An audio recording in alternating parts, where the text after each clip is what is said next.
کہ ایک نوجوان تھا، وہ استاد کے پاس پڑھنے گیا اور تھا وہ بادشاہ زادہ۔ تو استاد نے جب یہ حدیث سنائی نا کہ من صامت نجا، جو خاموش ہو گیا وہ نجات پا گیا، تو شہزادہ خاموش ہو گیا۔ اب بادشاہ کو فکر لاحق ہوگی کہ بیٹا بولتا نہیں، کیا مسئلہ ہوا؟ حکماء کو بلایا، کسی نے کہا اس کو جو ہے وہ یہ دیا جائے، کسی کو کہا یہ دیا جائے، کسی نے کہا یہ دیا جائے، ایک حکیم نے کہا اس کو سیر کو بھیجا جائے۔ تو خادم روزانہ سیر کے لیے لے کر کے اس کو جایا کرتا تھا۔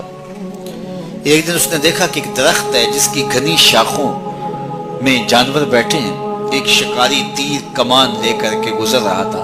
اس نے غور سے شاخوں کو دیکھا، اسے کچھ دکھائی نہیں دیا، گزر گیا۔ ابھی گزرا ہی تھا کہ بیٹھی ہوئی فاختہ بول پڑی، تو وہ پھر پیچھے پلٹا اور غور سے دیکھا اور تاک کے تیر مارا، پھڑ پھڑاتی ہوئی فاختہ نیچے آ گئی۔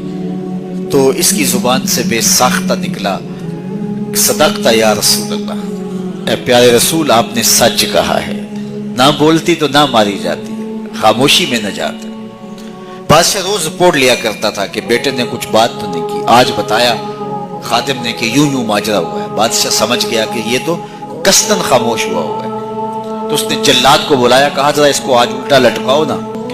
تو جلاد نے الٹا لٹکا کے جب اس کو کوڑا مارا نا تو پھر چیخا، کہا صدقت یا رسول اللہ صلی اللہ علیہ وسلم، یا رسول اللہ آپ نے سچ کہا، فاختہ بولی وہ ماری گئی، میں بولا میں مارا گئی۔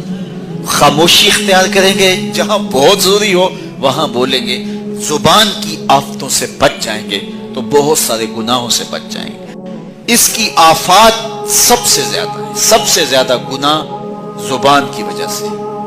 تو فرمایا جو خاموش ہو گیا وہ نجات پا گیا، چونکہ یہ بولتی ہے تو جھوٹ بولتی ہے، یہ بولتی ہے تو شکوے کا لہجہ اختیار کرتی ہے، بہتان لگاتی ہے، غیبت کرتی ہے، چغلی کرتی ہے، دو افراد کو تقسیم کرنے کا ذریعہ بنتی ہے، لوگوں کے دل دکھاتی ہے، اذیت پہنچاتی ہے، گالی سب و شتم یہ اس کا مزاج بن جاتا ہے۔